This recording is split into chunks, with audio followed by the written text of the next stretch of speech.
Welcome to the General Elections Debates, brought to you by the Jamaica Debates Commission in association with Scotiabank for Every Future, Kendall, The Taste of Quality, Flow, NCB, ARC Manufacturing, Water, JN Group, Lasco Foundation, Pan Jamaica Group, Miss Birdie, H&L Homes, and VM Group. Tonight, we focus on social issues. Our moderator, Janella Precious.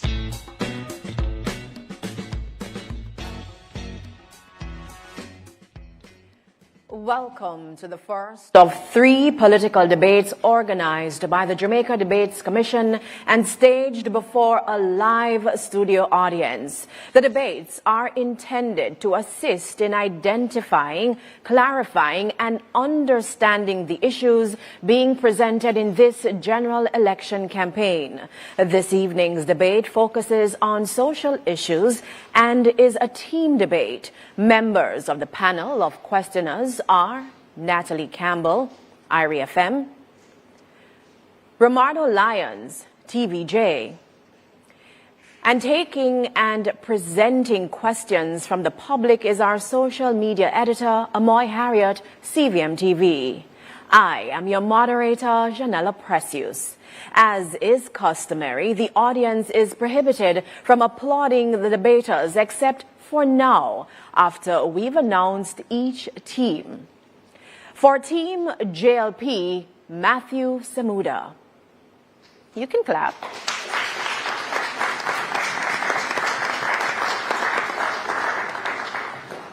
For Team PNP, Raymond Price.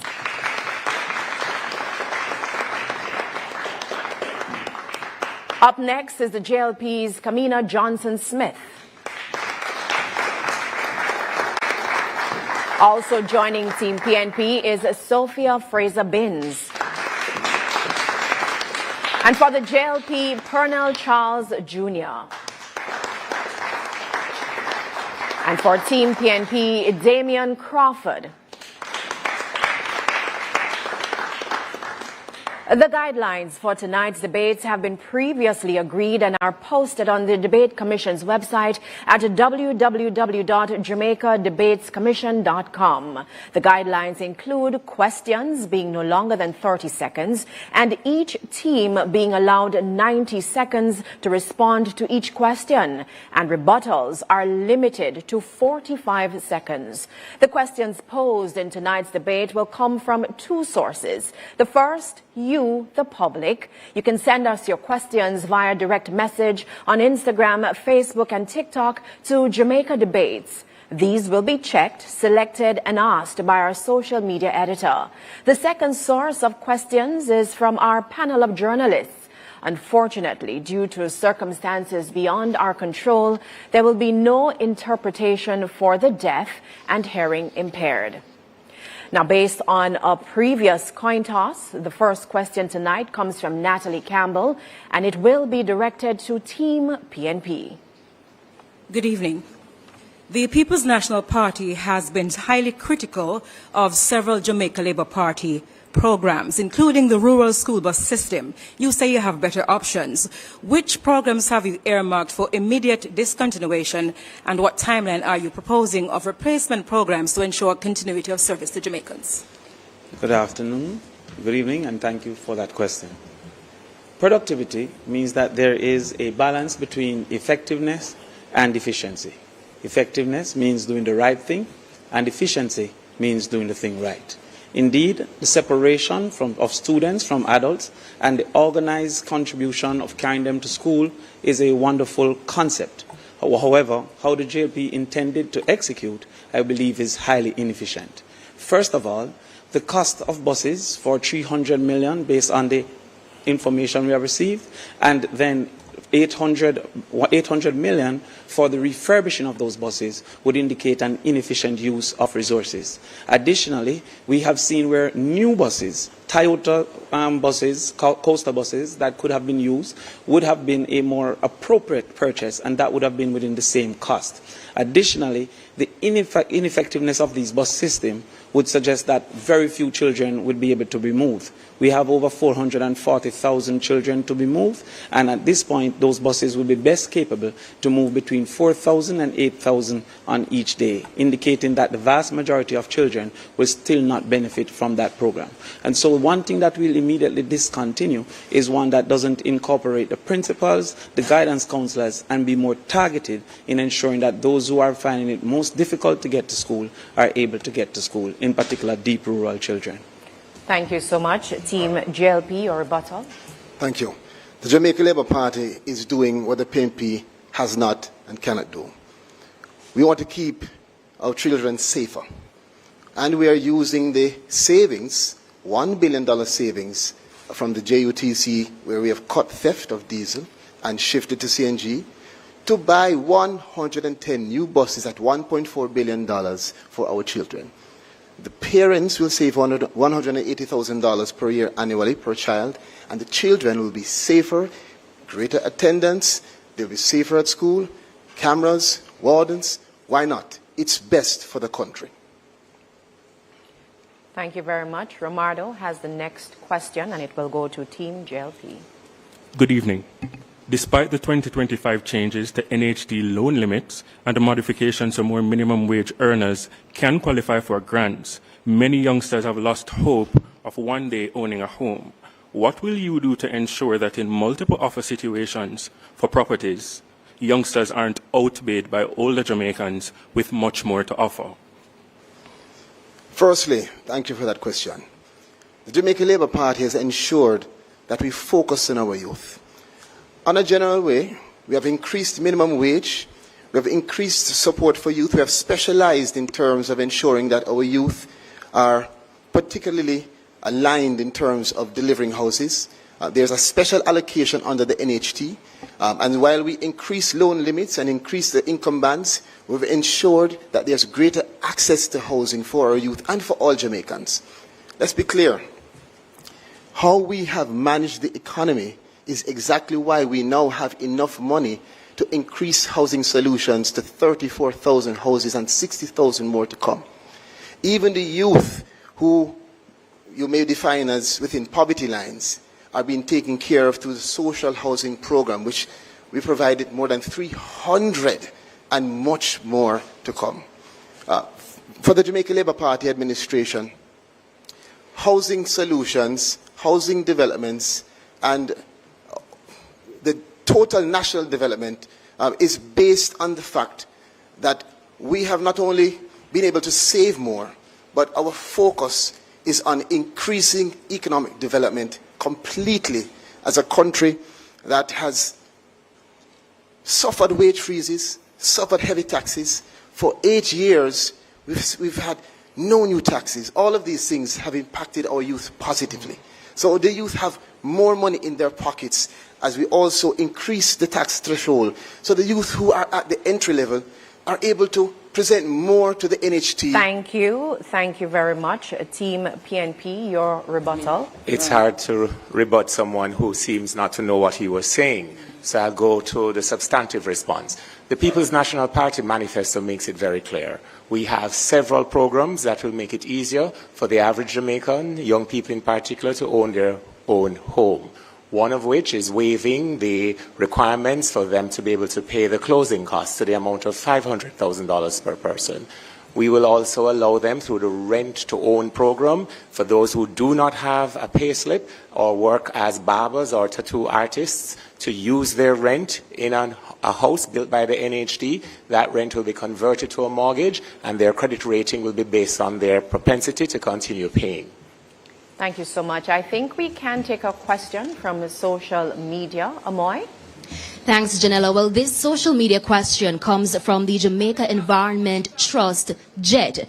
They're asking, industrial pollution incidents like the repeated Rio Cobra fish kills continue without meaningful consequences for polluters. What measures will your government put in place to guarantee stronger deterrence? No secret that as a country we have not been protecting the environment as we should. The People's National Party is committed to protecting the environment. We will ensure that the body that is charged with the protection of the environment does its work. And so we will have a second look at NEPA. We will make NEPA independent, and we will also create an independent tribunal for NEPA. Apart from that, the environment impact assessment is something that we must look at. The People's National Party is committed to ensuring that the requirement for environment impact assessment is legislated. For us in the People's National Party, we can't talk about the economic development. We cannot talk about community development unless there is the protection of the environment. And we are committed to doing that. We will do this by ensuring that communities are part of the decision-making process when it comes on to environmental issues. And that is why we are committed to signing the Escazú Agreement, which will ensure that there is access to information so people know about development or pollution in their area, that the community has an opportunity to speak and share their views, and certainly that there will be access to justice when environmental rights are breached. That is our commitment from the People's National Party, because time comes to protect the environment. Thank you so much. Team JLP, your rebuttal. The People's National Party has never been serious about environmental protection. In their last time at the wicket, they proposed a coal plant to generate electricity in St. Elizabeth. They proposed the development of the logistics hub in the Goat Islands, including saying only Too Little Lizard was over there by the former minister in charge. But beyond that, they have a leader who could not bring himself to vote for the plastic ban when the matter came to the Senate. They have never demonstrated environmental leadership. This government has. It is why at the last time there was a serious industrial incident in the Rio Cobre, this government drew down on a $117 million bond, the single largest consequence for environmental breach in the country's history. It is why this government also passed recent amendments to the NRCA Act that allowed body corporates to be charged upwards of $10 million at a judge's discretion. This government is serious about the environment. We have demonstrated so. We have demonstrated so internationally, and it is why we will continue to lead with new elements of the plastic ban, with amendments to the WLPA, with accession to the SPA protocol, and it is why we are recognized as an environmental leader globally. So we're just getting started. It's now time for a short break, but there will be more when we return. The general elections debates are presented by the Jamaica Debates Commission. Watch, listen, decide, vote. Tomorrow's success will depend on the decisions we make today. At the Scotia Jamaica Foundation, supporting the well-being of our nation is more than a choice. It's a heartfelt promise to the communities we serve. By empowering individuals and organizations, we are revitalizing communities and creating a more sustainable world for every future.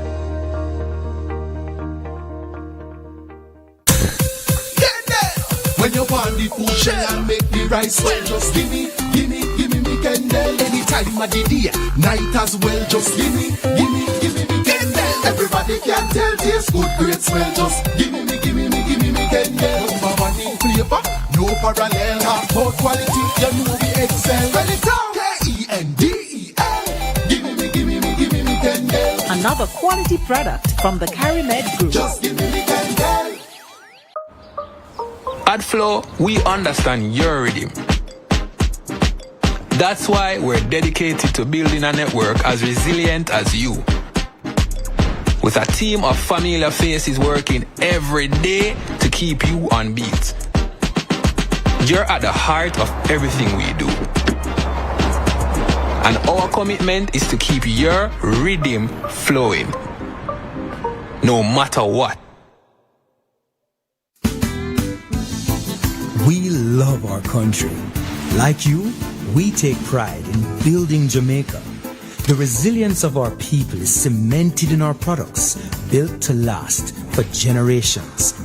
Laying the foundation for thriving communities, we're committed to excellence and quality. Quality products, quality relationships. We're all proud Jamaicans, working hard, doing good, building a sustainable future for all. That same unbeatable spirit runs through us. We are ARC Manufacturing, made of Jamaica. This is your reminder on how to mark your ballot. Easy and confidential. When you receive your ballot, take a moment to read it carefully. Mark your ballot clearly with an X beside the symbol of the candidate of your choice. Use only the pencil provided. Make sure it is visible. Once you're done, fold the ballot as instructed and return it to the presiding officer. Your vote is your voice. Make your mark, make it count. If you want $10,000 to spend this summer, what would you spend it on? Something nice? Something unforgettable? So theme park or all inclusive? Ask the experts. If I win, you're not gonna see me in the same outfit twice. Mommy, I got it covered. Tuition, everything, masters, here I come.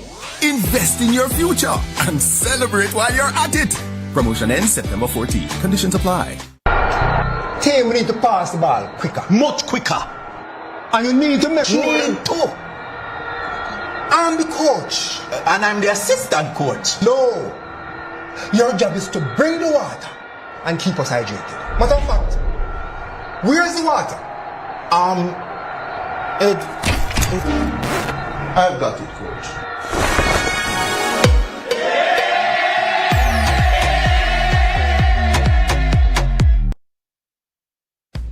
The general elections debates are presented by the Jamaica Debates Commission in association with Scotiabank for Every Future, Kendall, the taste of quality, Flow, NCB, ARC Manufacturing, Water, JN Group, Lasco Foundation, Pan Jamaica Group, Miss Birdie, H&L Homes, and VM Group.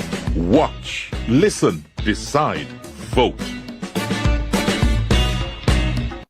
And welcome back to the social issues debate presented by the Jamaica Debates Commission. We invite you, the public, to send us your questions via direct message on Instagram, Facebook, and TikTok to Jamaica Debates. Now we invite Romardo Lyons to begin this segment with a question for Team PNP. Last year, just a little over 1,000 councillors were employed within the public school system. In some cases, one councillor served up to 3 schools. That's one individual to thousands of students. Your 2025 manifesto promises a Jamaican education system that is globally competitive. How do you plan to fix the student-councillor ratio?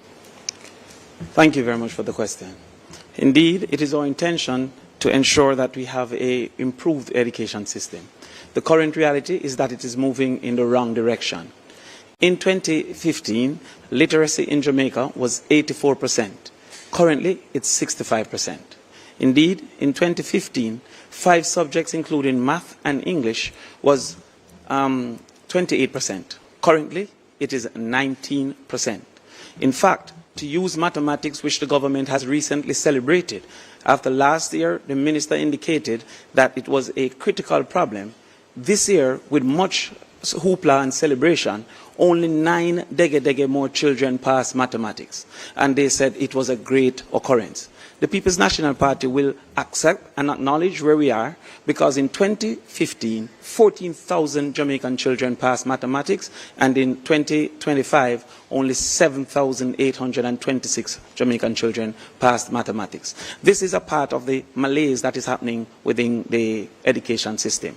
What we will do in particular, as it relates to guidance counseling, is to encourage incorporate and hire more guidance counselors, but also to form the Department of Socialization to utilize not only the guidance counselors, the deans of disciplines, and also the persons are most familiar with the children, which would be the form teachers. That will expand the number of adults to children ratio and have the guidance counselor be informed by those who are most related to the students. Team JLP, your rebuttal. The Jamaica Labour Party believes in our children, and it believes in their social well-being, their mental health, and their support to ensure that they will be their best selves and then become the best productive citizens of Jamaica. We certainly recognize that education is not where it needs to be, and that's why we commissioned the Education Transformation Commission, led by Orlando Patterson. We have set up a plan. We have 30% in. We know what's not measured does not get done. The PNP talks about transformation, but they have never transformed anything in this country. We will ensure under a trend program with more involved parents, more empowered teachers, more involved students. Thank you so much, Ms. That our students succeed. Thank you so much. Our next question comes from Natalie, and it is for Team JLP. As Jamaica seeks to harness the economic potential of large-scale entertainment events, what is your strategy to ensure that these opportunities are balanced with the fundamental rights of motorists and residents to freely move without undue disruption to their lives? It's no secret that urban planning was lacking for the last 50 years. It's no secret that the heartbeat of Jamaica has been its cultural and entertainment industries.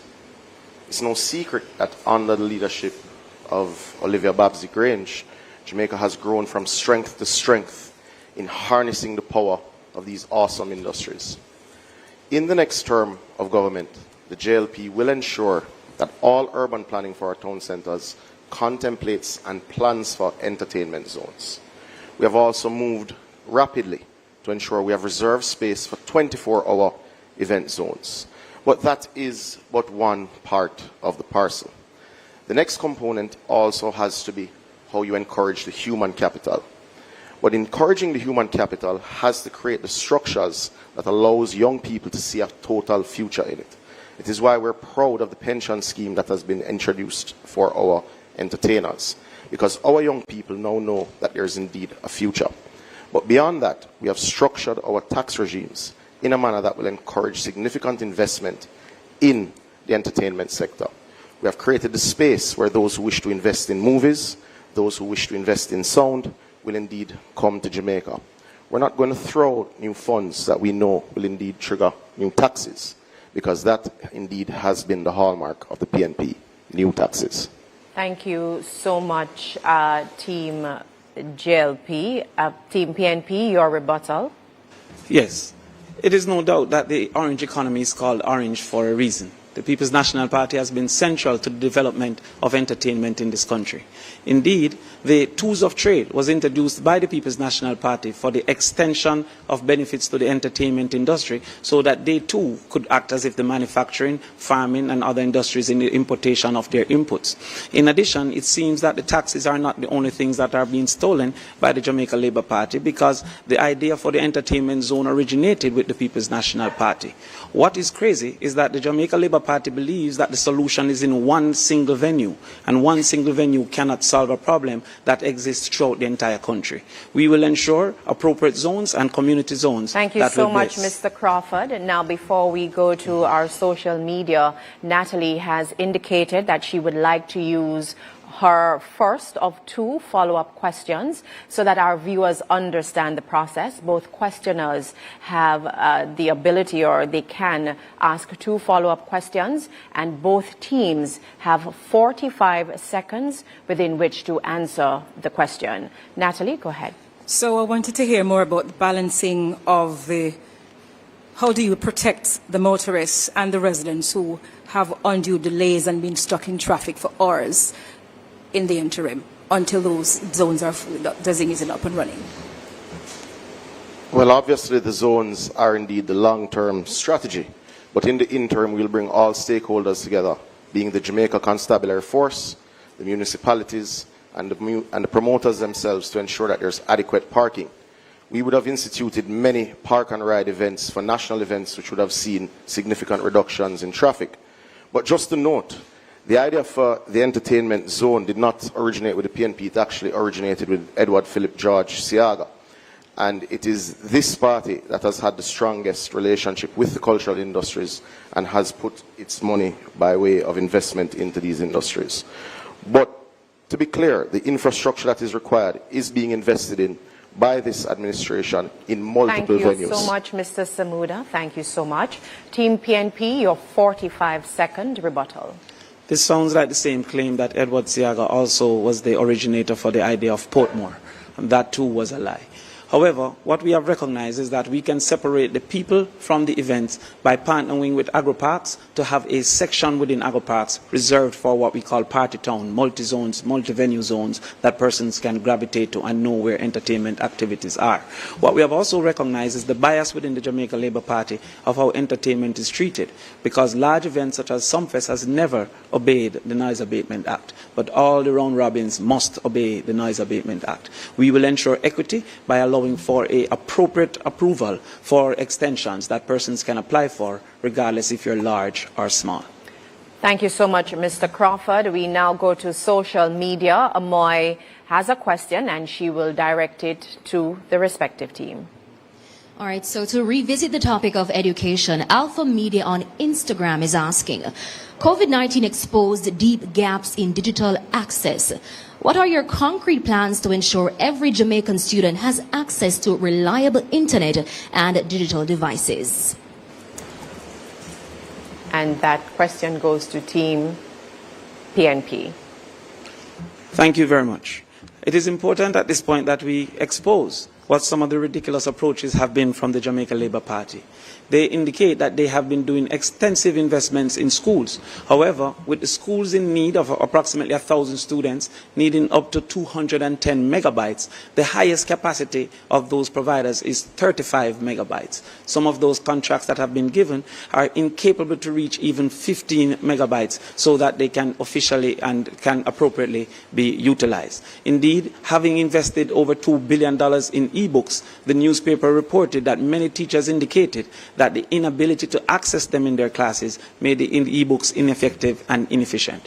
What the People's National Party will do, first of all, is to build out the last mile of fiber so that more persons in the rural spaces can access. Additionally, we understand the pairing of energy with the internet, and by extension, we will also build out the last mile for electricity access using solar implementation.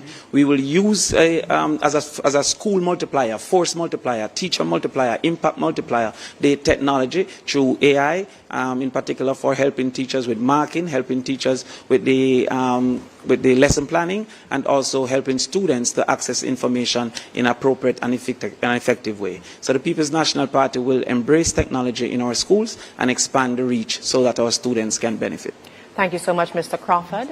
Team JLP, your 45-second rebuttal. Your 1 minute 30 rebuttal. The PNP talks a good talk about technology in schools, but it is the Jamaica Labour Party, through its National Broadband Initiative, that has ensured that more than 700 schools are connected with broadband. And we've made sure that not only are our children at school connected, but we have rolled out more than 380 free public Wi-Fi hotspots that make sure that when children leave school, they're still able to be connected as our teachers. We've handed out more than 200,000 tablets. We've trained our teachers and given them vouchers for tablets and laptops in particular. We're providing digital equipment for classrooms. We're ensuring we've completed an audit of all our labs to ensure that they're provided for with the best technology in rural and urban. So from St. Thomas to Hanover, all our children must have access to the best technology, and location should not determine your education. The Jamaica Labour Party is uplifting education in every corner of Jamaica, and we're continuing to do what the PNP likes to talk about. We are also ensuring that we will provide, I must speak to the matter of the creative villages that we will be providing 100 of them in our next administration, should the public trust us. We will also be training through our Creative and Cultural Institute, and we will be also providing for creative special economic zones that will create the next generation of jobs. Thank you so much, Ms. Johnson-Smith. Our next question, it comes from Romardo, and it goes to Team PNP. In 2022, the Jamaica Observer exposed the harsh exploitative conditions under which many call center workers work. If elected, what will you do to fix these issues that contradict labor laws in the BPO sector? You know, the start of that question is an acknowledgement that the provision of modern access to technology, including the internet, including broadband, including fiber optics, began with the liberalization of the telecommunications sector when Philip Powell was a minister with responsibility. My opponents opposite seem to be having an issue putting the correct time frame to the responses. In other words, a seeming disconnect with reality. With respect to the BPO sector, one of the most recent industries facilitated by the technological advancement, there are serious concerns with respect to conditions of work, pay, time off, even sick leave, things that the Jamaican workplace has considered for many years to be a right. These BPO operators, the contractors, are not necessarily from the Jamaican space. So more integration has to be done so that they understand what our labor laws are and what the members of the Jamaican workforce have come to expect, including things such as maternity leave with pay and equal work for women. In the PNP administration led by Mark Golding, we will begin that education process, that integration process, and allow our partners in the BPO to understand the nuances. Mr. Price. Thank you so much, Mr. Price. Team JLP, your 45-second rebuttal. Thank you. The BPO sector, like the tourism sector, is offering a significant opportunity for many of our entry-level youngsters to have good jobs, jobs that will allow them to be able to get not just revenue but work experience. And it's important to know that the government not only sees the expansion in the BPO sector, but through the inspectorate at the Ministry of Labour, we ensure to speak to employers and employees and to monitor to make sure that where there are any abuses, we take the necessary steps immediately, whether it is to carry them to court or whether it is to bring to constructive social dialogue. Thank you very much, Mr. Charles Jr. We're moving on. Natalie has the next question, and it is to Team JLP.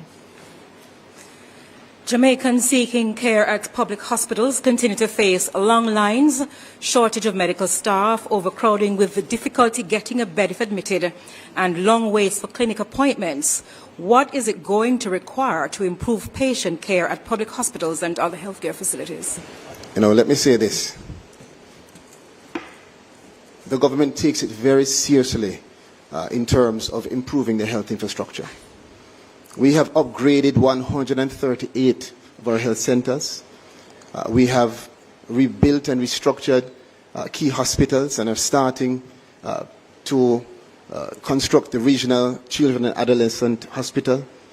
And most importantly, in addition to the health infrastructure development, we are and have created 3,000 positions for medical professionals with 1,000 community aids and 600 scholarships, which means not only better infrastructure for health, but better staffing of professionals who will be able to provide better service to the patients in Jamaica. We take this very seriously, and that is why under this government we have seen where not only the 138 health centers and the key hospitals, but expansion of NHF, the expansion of the hours and services, all of these providing a comprehensive delivery of service for the people of Jamaica. It's important to remember that the Jamaica Labour Party inherited a health sector in absolute crisis, where their own opposition spokesperson said that surgeons had to be wearing garbage bags to operate. Thank you so much, Ms. Kamina Johnson-Smith. PNP, your 45-second rebuttal. If there's any evidence of the Jamaica Labour Party's failure, it is evident in the health system. Indeed, Cornwall Regional is an excellent example, having moved from $2 billion all the way to $22 billion and still not complete. Mammograms in our public sector is only 2 mammograms in our public sector. And the #1 hospitals in Jamaica, also including our children's hospital, does not have an MRI or a CT scan available. Indeed, the number of children that has died neonatals has gone up to 246 over the last 2 years. You know, the better proof of it is the absence of the Minister of Health at a social issues debate where he should have answered to his appalling track record. He's now been there over the economic debates. Thank you so much, Mr. Price. We take a question now from our social media editor, Amoy. Thanks, Janella. Well, this question comes from Nita's Funeral Home. They're asking, funeral homes contribute significantly to Jamaica's economy, yet the industry remains largely under-regulated and under-supported. How do you plan to formalize the industry, ensure proper insurance options for families, and use the sector's contributions to expand opportunities such as national scholarships for Jamaicans? Okay, just to explain to our viewers, both teams have equal times to respond to the social media questions. Team PNP, you go first. The issue with the under-regulation of the funeral home sector first came to light during the advance of the COVID pandemic, when there was a lot of misinformation and a lack of information as to whether or not post-mortem there could be a transmission of the COVID virus. As a matter of fact, that process opened the potential, the possibility for any administration in office to have formalized and put in place structures and protocols that would have given ease to the professionals working in the industry and the family members of the deceased.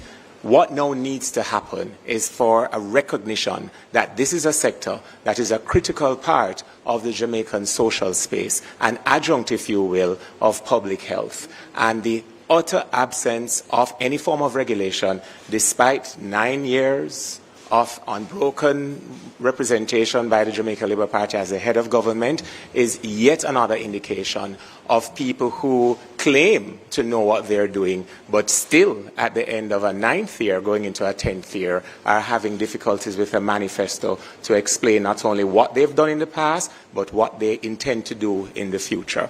When PNP is in office, we can guarantee to the public that those regulations will be in place.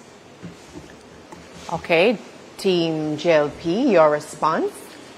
The issue with the lack of regulation in the funeral home sector came to public attention in 2014 when the funeral homes with contracts with the government for paupers' burials were not being paid.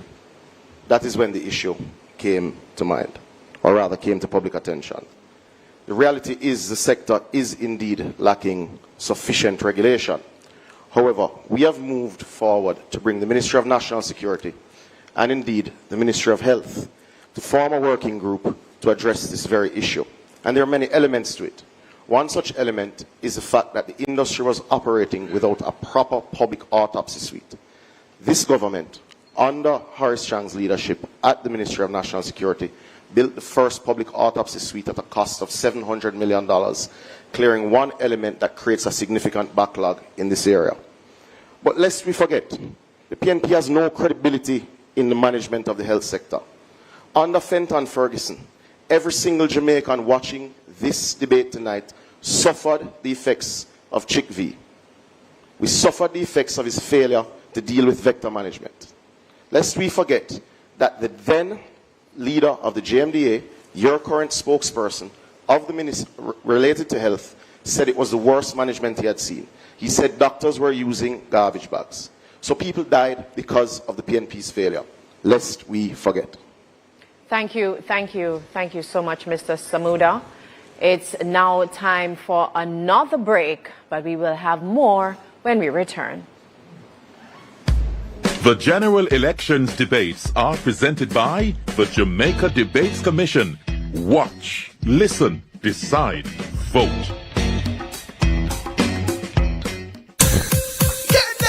When you want the food shell and make the rice well, just gimme me candle. Any time of the day, night as well, just gimme me candle. Everybody can tell taste good, great smell, just gimme me candle. Number one in flavor, no parallel, half more quality, you know we excel. When it's out, K-E-N-D-E-L. Gimme me candle. Another quality product from the Carimed Group. Just gimme me candle. Tomorrow's success will depend on the decisions we make today. At the Scotia Jamaica Foundation, supporting the well-being of our nation is more than a choice. It's a heartfelt promise to the communities we serve. By empowering individuals and organizations, we are revitalizing communities and creating a more sustainable world for every future.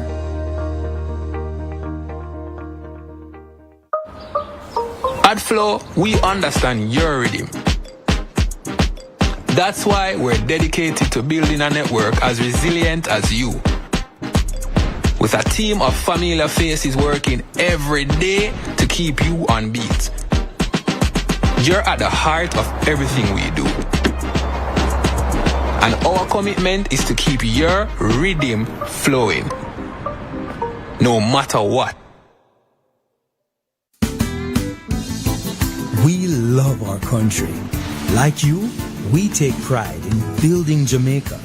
The resilience of our people is cemented in our products, built to last for generations. Laying the foundation for thriving communities, we're committed to excellence and quality. Quality products, quality relationships. We're all proud Jamaicans, working hard, doing good, building a sustainable future for all. That same unbeatable spirit runs through us. We are ARC Manufacturing, made of Jamaica. If you want $10,000 to spend this summer, what would you spend it on? Something nice? Something unforgettable? So theme park or all inclusive? Ask the experts. If I win, you're not gonna see me in the same outfit twice. Mommy, I got it covered. Tuition, everything, masters, here I come. Invest in your future and celebrate while you're at it. Promotion ends September 14. Conditions apply. Team, we need to pass the ball quicker. Much quicker. And you need to make sure. Need to. I'm the coach. And I'm the assistant coach. No. Your job is to bring the water and keep us hydrated. Matter of fact, where's the water? I've got it, coach.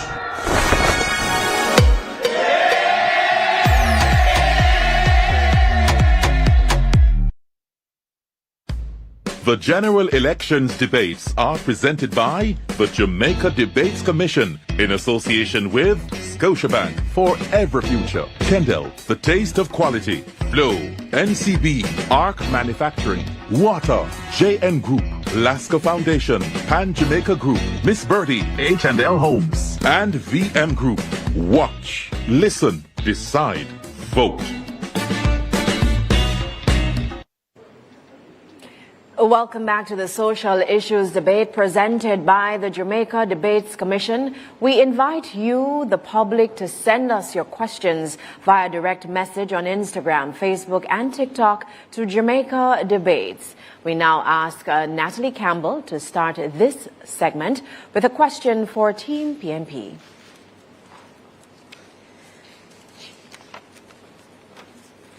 Good evening again.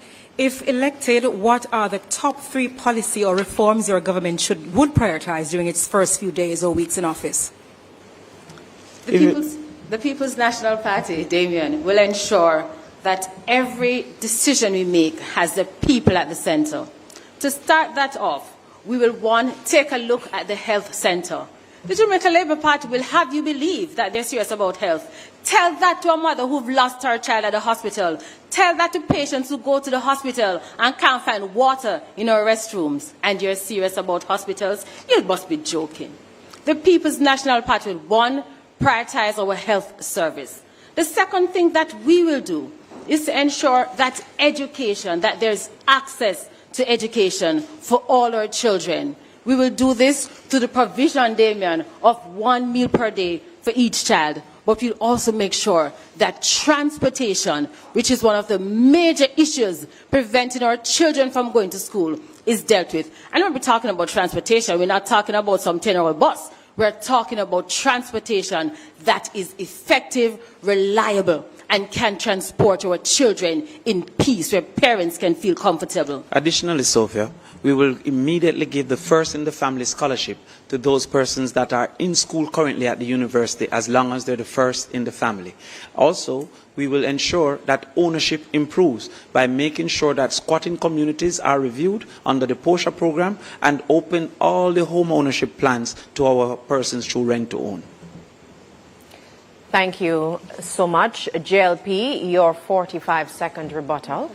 That convoluted response will require a supplementary estimate being tabled in the House of Representatives for a budgetary contemplation. The PNP does not have a structured set of policies ready for Jamaica, which is why they're not ready for government. The Jamaica Labour Party, in its next term, will continue to pursue peace, productivity, and indeed prosperity. Ultimately, the Jamaican people are happy with our suite of achievements. You see, we have cut poverty. We have cut unemployment. We have grown the economy. We have invested in infrastructure. And that is why the Jamaica Labour Party will indeed be returned to government. Thank you, Mr. Samuda. Romardo has the next question, and it will be directed to Team JLP. Roughly 10,000 students graduate annually from Jamaica's top 4 universities. Majority are young professionals. They were taught to go to school, get subjects, go to university, and then get a job. Many follow those instructions and end up repaying student loans for years, struggling to save money. With another term, what will you do to ensure in your first year that more educated youth can have a taste of prosperity? The Jamaica Labour Party believes in our young people, and this is why we've already reduced interest rates at Student Loan Bureau.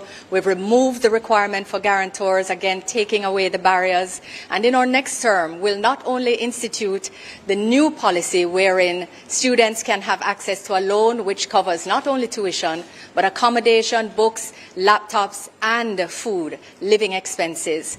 More importantly, of course, as we touch on the issue of debt, we know that our young people sometimes get thrown a curveball by life. That's why the Jamaica Labour Party is not only going to expand the moratorium which already exists, but we will institute the student loan debt reset.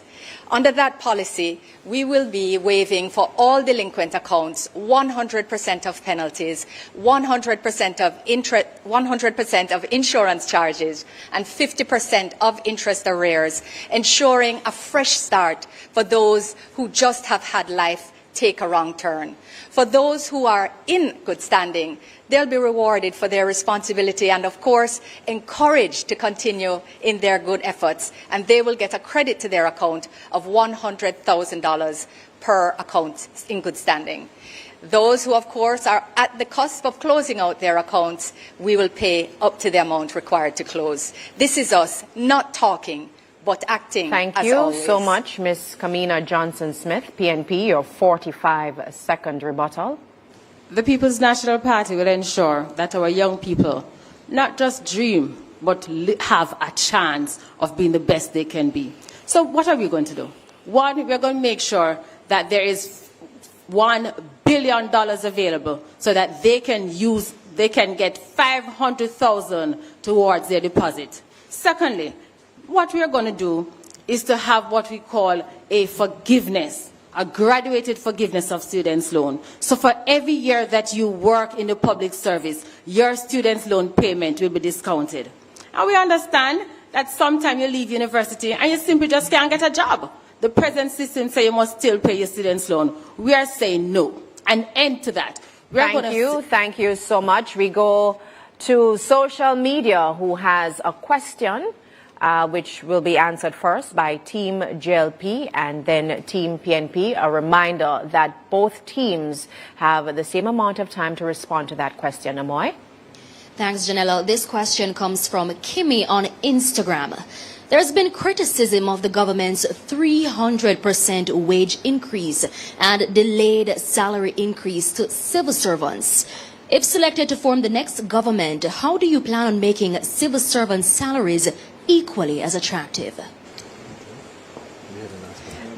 The Jamaica Labour Party has been responsible for the largest increase to public sector wages in the history of independent Jamaica. Do we want to be able to pay more? Absolutely. And we're committed to ensuring that we work with all stakeholders to ensure fiscal stability, to ensure the health of the economy, so all workers can be paid fairly without destabilizing the economy. We certainly are committed to engaging in fora, including the Partnership for Prosperity, as well as the negotiating mechanisms which are currently at play. We understand the concerns of cost of living, which concern each and every family, and we are committed to always doing our best within the affordability of our economy to do the best by our public servants. No, let's forget. When the salaries for parliamentarians were announced, the opposition spokesperson on finance got up and said he had no objection, only to cut off at the knees by the leader of the opposition the next day. It's not the first time the leader of opposition has cut off one of his spokespersons at the knees. He has cut off Senator Crawford at the knees when he proposed an additional 2 hours for schools and an additional tax to fund education. This is a common pattern with them. But the opposition will not roll back parliamentary salaries because they support it. Thank you so much, Mr. Samuda. Thank you so much, Mr. Samuda. Team PNP, your response. I will answer Mr. Samuda on the platform, but today I'm focusing on the people. Let us look at what happened with our teachers. The government is currently ranked by the Prime Minister and the ministers as the highest in the Caribbean. Our teachers are ranked 6th or 7th in the Caribbean. Under the People's National Party, when we did our restructuring, the teachers were placed at 80% of market. Under the JLP, when they did their restructuring, the teachers are now propped at 50% of market. Additionally, the teachers were bamboozled into believing that their allowances would have been considered. But the JLP removed all the teachers' allowances and gave them a simple raise, in some cases of 12%. While they took 300%. What is evident from how it was handled is that the JLP is not a party of equity. They didn't treat all persons in the same.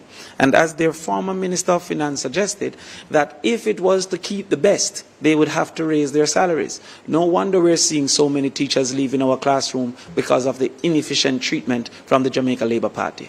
Teachers, nurses and the public sector will know that they have a listening ear and a reasonable negotiator whenever we get into power. And one thing we can guarantee is that we don't believe they're worth zero, as the Jamaica Labour Party has suggested. 0% raise suggests that the teachers are worth nothing. The police are doing a wonderful job, the teachers are doing an excellent job, the nurses are doing a wonderful job, and we will ensure equity in treatment as we treat ourselves. Thank you so much, Mr. Crawford. We're going to take another question from social media. Amoy? This one is from Joel. Many Jamaicans are concerned about the limited access to beaches and the costs that apply to them. What measures will you put in place to ensure that Jamaicans have greater access to their beaches? Team PNP, you get to respond to this question first.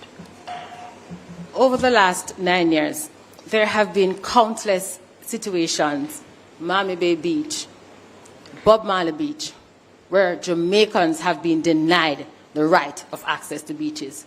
For us in the People's National Party, right access to beach is not an option, it is a right. And because of that, we will ensure that all Jamaicans have access to our beaches. We have done it before. In our last administration, we spent over $12 billion rehabilitating Winifred Beach, Prairie Beach. We've done it already, we're going to do it again. So what are we going to do now? we are going to ensure that the provisions in the Beach Access Act come to life. And where the amendment needs to be made, we're going to do that. What we're going to do as well is going to ensure that we work with all our tourism partners, all our private investors, so they understand that access to beach is a right for all Jamaicans. Thirdly, what we will do is to ensure that we rehabilitate beaches so that persons, when they come to beach, whether they're fishermen or they come for relaxation, that they can do it in dignity. Because for the People's National Party, access to our beaches is not just something you do. It is a matter of justice, and it is a right. And we commit that we will have access to beaches. Thank you so much. Team JLP, your response? The people of St. James know that all that was just said is a farce. When the People's National Party took away Cornwall Beach from the people of St. James, they did so without a care in the world. It is this administration that built the Harmony Beach Park over Dump Up Beach to give the people of St. James back beach access. It is this administration that will genuinely renovate the Priory Beach in St. Ann. I'm not sure what was referred to as a renovation because that's a joke. It is this administration that will ensure that the Padgy Beach and indeed the Boston Bay Beach in Portland will be returned to the people of Jamaica. There isn't a Beach Access Act, as was mentioned, but there is the Beach Control Act. This administration will indeed, at the first sitting of the new Parliament, table the beach access policy, which will guarantee windows to the sea being maintained, corridors to the sea being a facet of development approvals, as we have recently done through NEPA with hotel approvals in Trelawney and in the Grill, where there are corridors built by the hotels to facilitate access for citizens. You see, our policy is important, but beach access cannot just be words. It has to be investment in beaches like the Harmony Beach Park. It has to be corridors to the sea, as we have indeed insisted upon through our approval process, through NEPA, in Trelawney, in the Grill, and more to come. Thank you so much, Mr. Samuda. Thank you so much. We will now take a short break and invite you to stay tuned. The general elections debates are presented by the Jamaica Debates Commission. Watch, listen, decide, vote. Tomorrow's success will depend on the decisions we make today. At the Scotia Jamaica Foundation, supporting the well-being of our nation is more than a choice. It's a heartfelt promise to the communities we serve.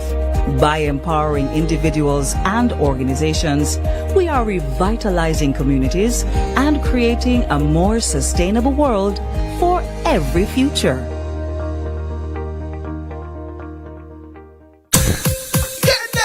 When you want the food shell and make the rice well, just give me me candle. Anytime of the day, night as well, just give me me candle. Everybody can tell taste good, great smell, just give me me candle. Number one in flavor, no parallel, half both quality, you know we excel. Well it's all K-E-N-D-E-L. Give me candle. Another quality product from the Carimed Group. Just give me candle. At Flow, we understand your rhythm. That's why we're dedicated to building a network as resilient as you. With a team of familiar faces working every day to keep you on beat. You're at the heart of everything we do. And our commitment is to keep your rhythm flowing. No matter what. We love our country. Like you, we take pride in building Jamaica. The resilience of our people is cemented in our products, built to last for generations.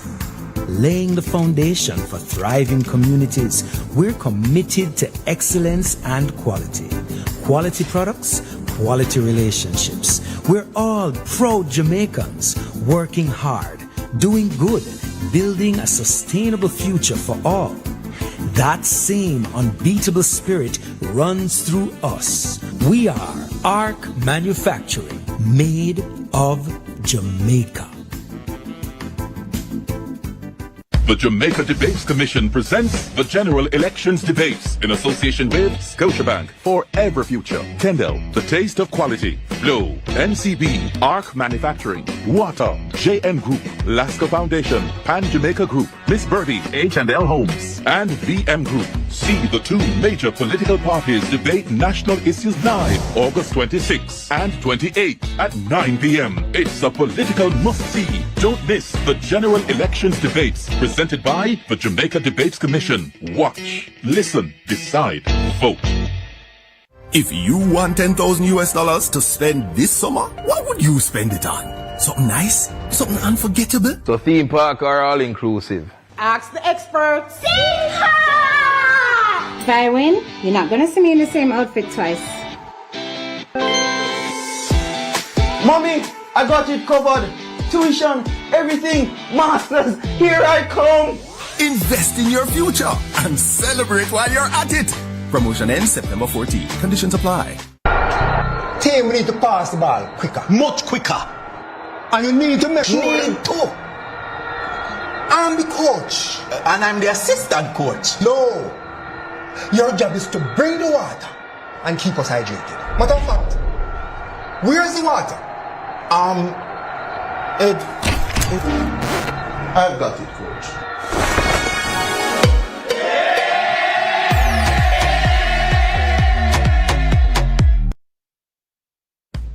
The General Elections Debates are presented by the Jamaica Debates Commission in association with Scotiabank for Every Future, Kendall, The Taste of Quality, Flow, NCB, ARC Manufacturing, Water, JN Group, Lasco Foundation, Pan Jamaica Group, Miss Birdie, H&L Homes, and VM Group. Watch, listen, decide, vote. Welcome back to the social issues debate presented by the Jamaica Debates Commission.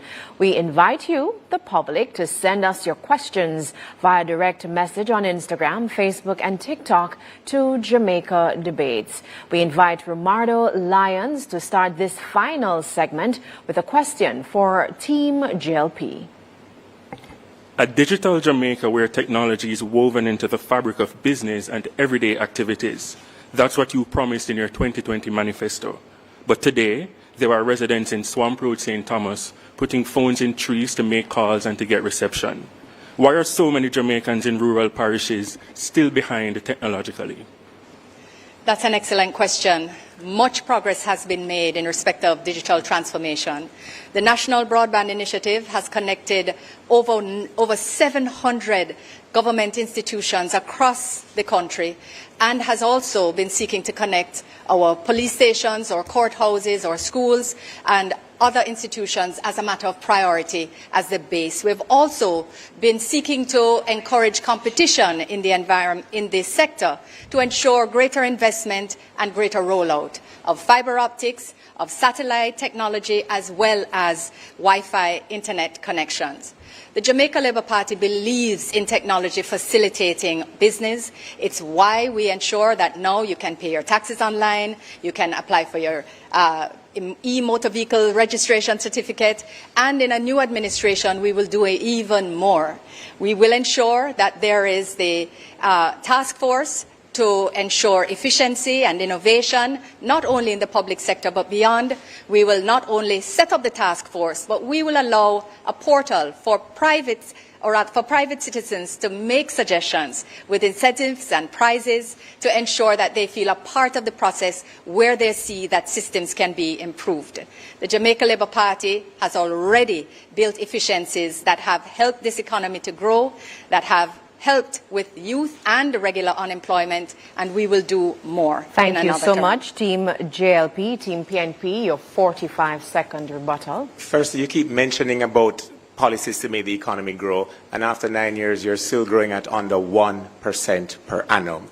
The question mentioned difficulties of persons in rural Jamaica having access to telecommunications services, perhaps because you said from St. Thomas to Hanover. What is your fundamental problem with Westmoreland and the other parishes why you think that only St. Thomas to Hanover needs quality access to broadband? But you know, the greater tragedy is that you're talking about task force for what you are going to do in the next administration. We are waiting on the task force for why you didn't get it done in the last 9 years.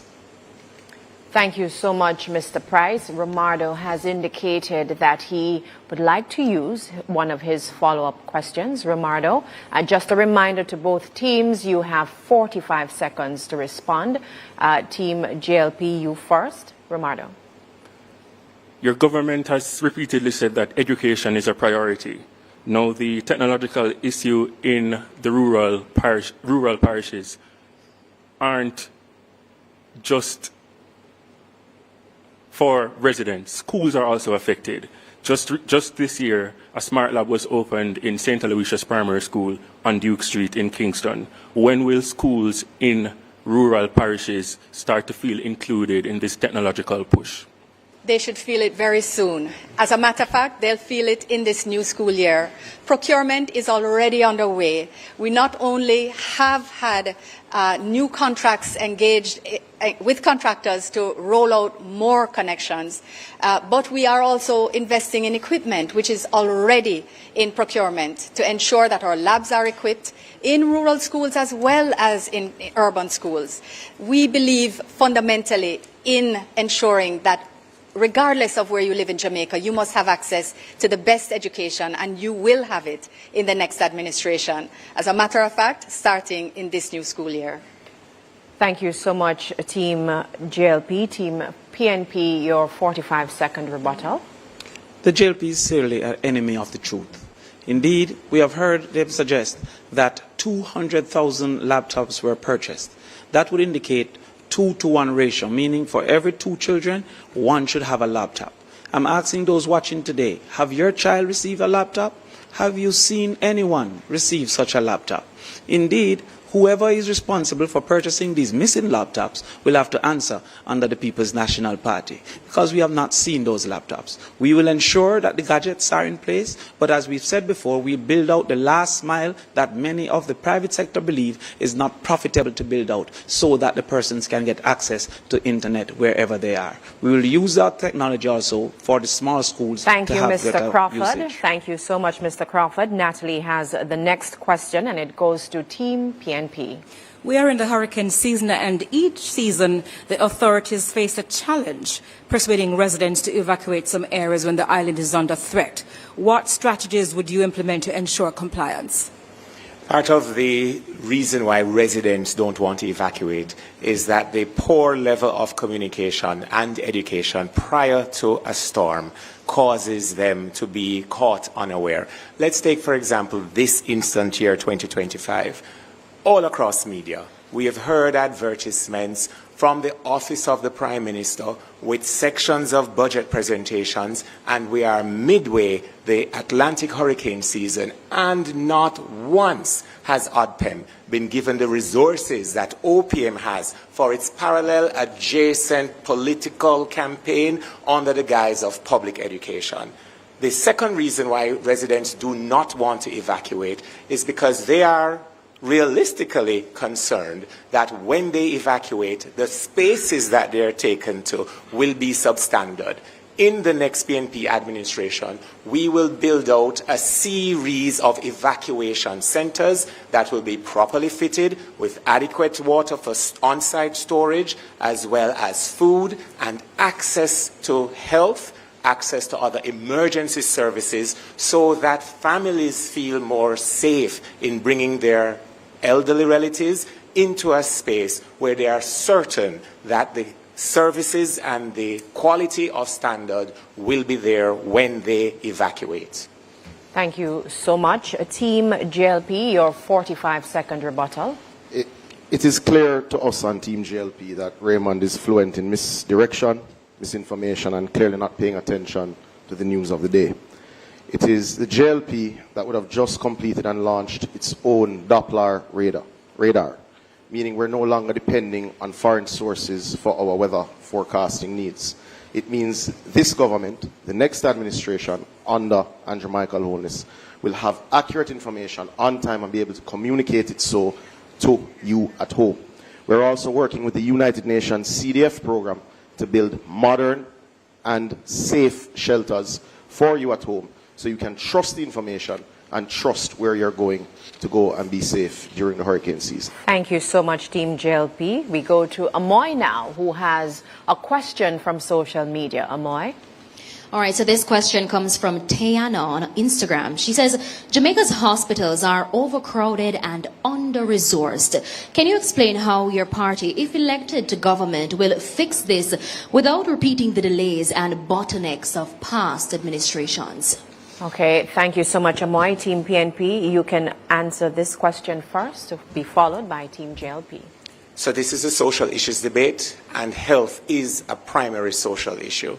If you look across to the opposite, the campaign chairman from that party, who has been the Minister of Health for 9 years, must have suspected that members of the public would want to drill down, shall I say, into why the health sector is so poorly managed. Why your relatives at home, when you go to the hospital, can't get a bed. Why you have to take the prescription from the nurse beside your relative's bed and go into the private pharmacy sector to purchase basic medication. Why you have relatives sitting in wheelchairs or in the driveways and the parking lots in the cars that you took them to the hospital with and still can't get triage, even basic assessment as to the extent of their suffering. It's no wonder, Dr. Tufton, you're not here today. You have chosen to go and hide behind marketing strategies to support, what's her name again? The pro-box, the Minister of Finance and the Public Services. The People's National Party, Matthew, understands health. We are the ones that modernize the hospitals on the budget and in time. Your reference to Chick V is old and dated. Look at your 9 years and speak to those. Thank you so much, Team PNP. Team JLP, your response to the question? Thank you, Tiana. It's a really important question because I know that we have not reached every community and we have not reached every hospital yet. But the Jamaica Labour Party is undertaking the most ambitious and in fact will be the most effective reconstruction and construction of hospital infrastructure in Jamaica in decades. The Western Child Hospital is under construction, close to completion. The rebuild of Cornwall is also almost completed. We're making sure that we focus also on primary health care, making sure that more health centers are renovated and brought closer to you so you don't actually have to go to the hospital. We're adding more doctors and nurses in those healthcare centers, more equipment so that better care can be had closer to you. We're adding more healthcare centers with expanded hours to allow working people to go to the health center after working hours. These are things that we're doing in addition to more operating theatres which are already programmed for next year, for next term, including a new KPH. Importantly, we've also increased access to medicines under NHF. And we've increased access for our senior citizens through NI Gold and JDIP. Under the Jamaica Labour Party, we have taken a comprehensive approach to health infrastructure. Thank you so much, Team JLP. We have another social media question. Moy? This one is from Matthew Williams. With key parts of the Data Protection Act still not in force and several major data breaches reported this year, many Jamaicans feel their personal information is not adequately protected.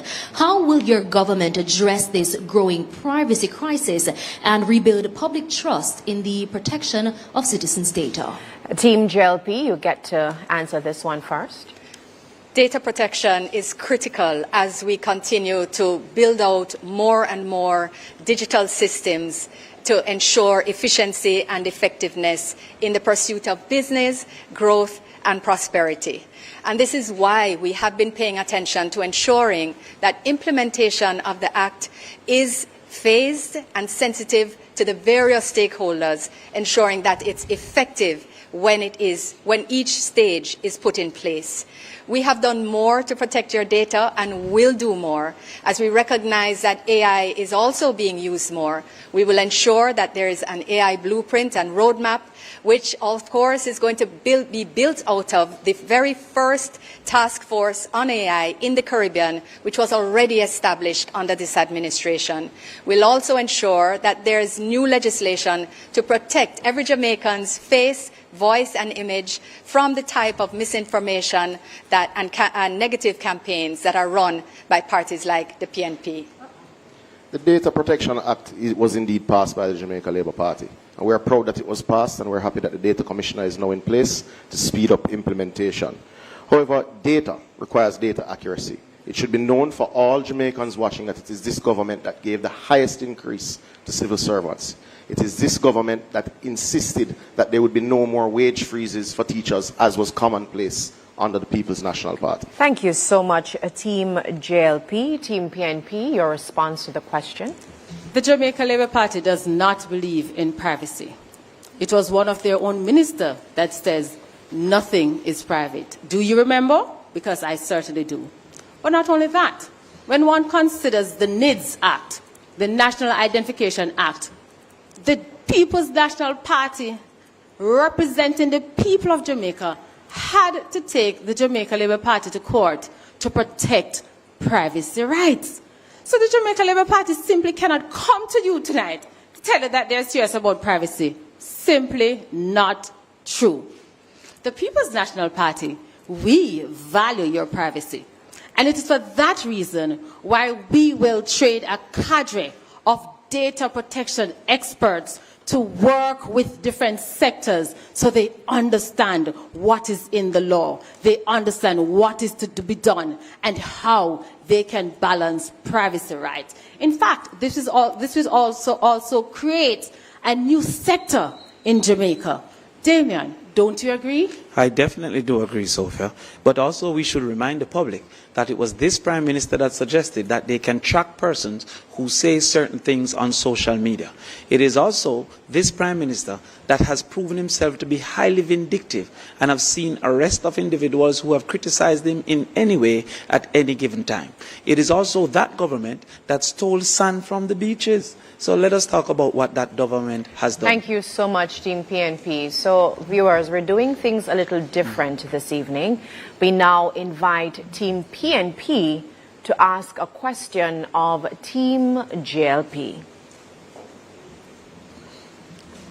In any decent democracy, where a leader has not been certified by the Integrity Commission, where the leader has been a part of Ponzi schemes and benefited from them, where the leader among members of his cabinet or his party are said to be part of an illicit aid for illegal enrichment, those persons could not be on the ballot.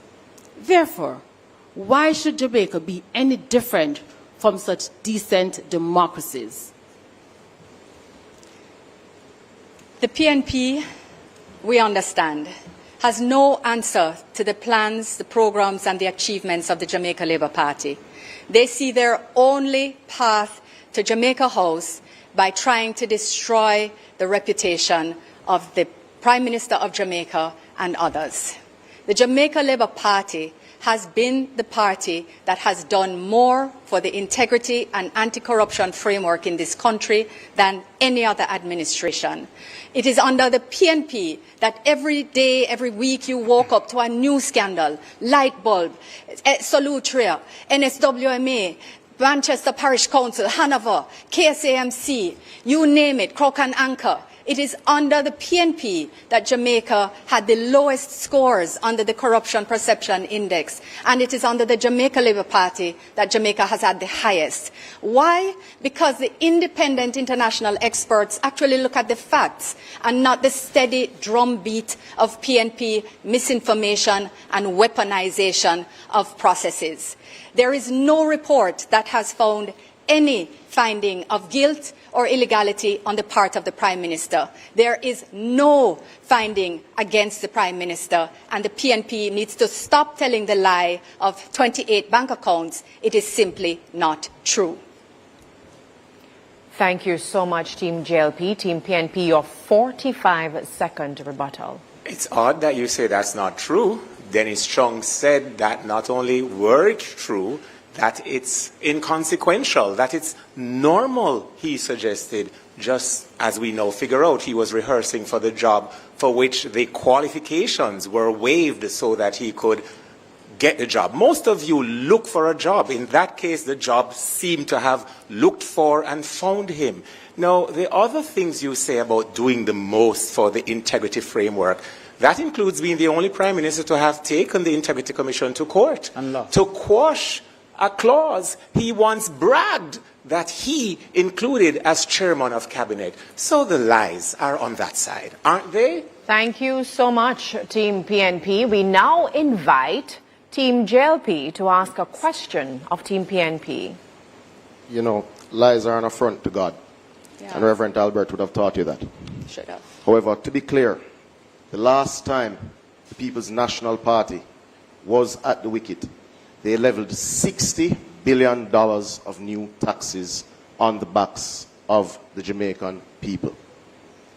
They have said that they will fix a tax to imported food items, which economists have said will increase the cost of living to the poor of Jamaica. Damien has said that he will fund education needs with an increase in GCT. The PNP have fixed a tax to parties. What should the Jamaican people expect by way of taxation from the next People's National Party administration 10, 20 years from now? Can I go ahead? Team PNP, okay, thank please you. answer the question. Thank you. Well, the People's National Party had to take on a rebuilding project in the last Portia Simpson Miller administration. Indeed, never before had the IMF stopped sending money to the Jamaica public or to the Jamaican society before, because it was run asunder by a government that included Andrew Holness and also Audley Shaw as the head of the Ministry of Finance. The People's National Party, then having rebuilt the economy, embarked upon a fiscal policy rules that we implemented to ensure that the country was on the right track. And having put the country on the right track, there's absolutely no need for the People's National Party to engage in further taxations. Indeed, what exists currently as the People's National Party proposals lie greatly within the context of the $360 billion available for governments to decide on what to do. But the $23 billion that we have identified is even less than the overrun for Cornwall Regional. We will therefore not have those overruns. The JLP continue to ask where we'll get the money. We will get the money from the same place that Market Me money came from. We'll get the same money from the same place that paying off Ramsharak from Petrojam came from. We'll get the money from the same place that the buying of 200 used cars that we did not receive come from. We will get the money from the same budget that exists for the people. Thank you so much, Team PNP. Team JLP, your rebuttal. No doubt you will get this money from the same place that the failed Heroes Circle wall came from. But it is simply inaccurate to suggest that the international community cut off Jamaica. We were able to draw down on loans from the World Bank and the IDB right before we demitted office. But to be clear, it is this government that has cut debt to 62% of GDP. It is this government that has cut poverty rates to its lowest ever. It is this government that has ensured that the unemployment rate has gone to record lows of 3.2%. There is work to do. There is no doubt that there is improvements to be made in sectors. However, this government has the credibility to do it and will do so in the next term. Thank you so much, Team JLP.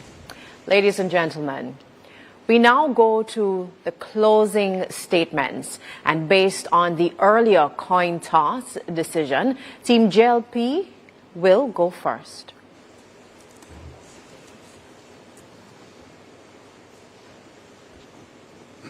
And you can begin your 2 minutes. My fellow Jamaicans, Jamaica is safer and stronger with the JLP. We reduced murders by 43%, created 250,000 jobs, and we delivered the largest increase in the minimum wage in our history.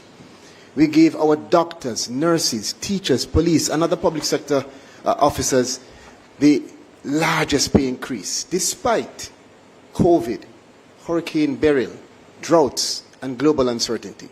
And remember, for 8 consecutive years, we did this without any burden of new taxes on you, the Jamaican people. Now we know that prices are rising globally. And that is why we're not just focused on increasing wages, but rather creating better conditions for growth. 33 quarters of growth, save and except for COVID. And still giving support to the most vulnerable. This is the JLP way. We care. Now compare. Under the PMP, wage freezes, heavy taxes, no relief of social pension for Miss Ivy, no relief for the vendor, the taxi operator, the housekeeper, just tax after tax after tax. And we heard Damien and Dayton already talking about taxes.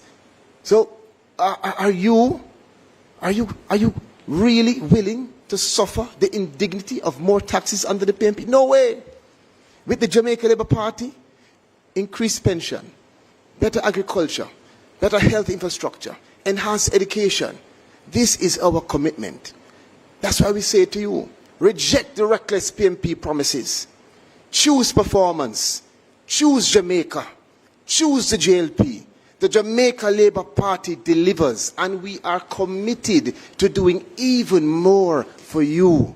On September 3, remember, put your X beside the bell. Thank you so much, Team JLP. Team PNP, please go ahead with your closing statements.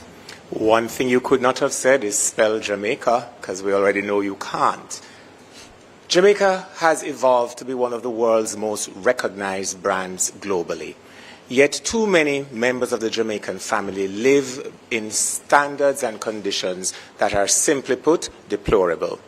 On September 3, 2025, we all have an opportunity to put in office a government led by Mark Golding that places the people of the country and every member of the Jamaican family at the center of our policies and programs. In that Jamaica, imagine that you have become unwell and you go to the hospital and there are beds, there are CAT scans, there are MRIs, there is medication and tools to save your lives available right there in the hospital. In that Jamaica, our nurses, teachers, firefighters, and police officers have not just better tools to do their jobs professionally, but also better conditions of work and better salaries with overtime benefits not taxed. In that Jamaica, whether you're up on the corner as a youth, or you're working in a salon as a nail technician or a barber, or a deal with the eyelashes or tattoos, your Jamaica becomes not just the land of your birth, but the land in which your dreams can be achieved within your lifetimes. In the Jamaica led by Mark Golding, more affordable houses will be provided so that mothers and fathers can better care for and protect the members of their own family. On September 3, it's not just about a regular election. It is about creating a Jamaica that you at home can love and be a part of the national success that will be gained. Vote PNP on September 3. Thank you, thank you, thank you very much to both our teams. Now, in the good spirit of the debates, we now invite both teams to shake hands.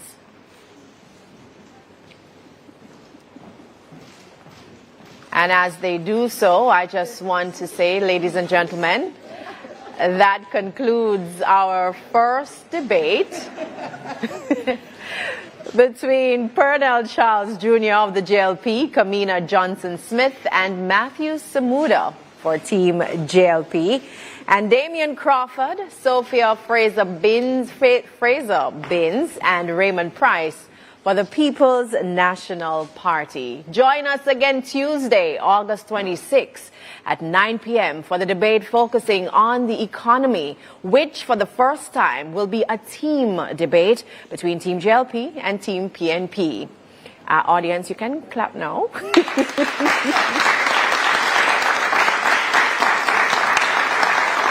Thanks for joining us, ladies and gentlemen, and thanks to our production and funding partners, and most of all, our viewers and listeners all across Jamaica and the diaspora. I'm Janella Precious. Good night.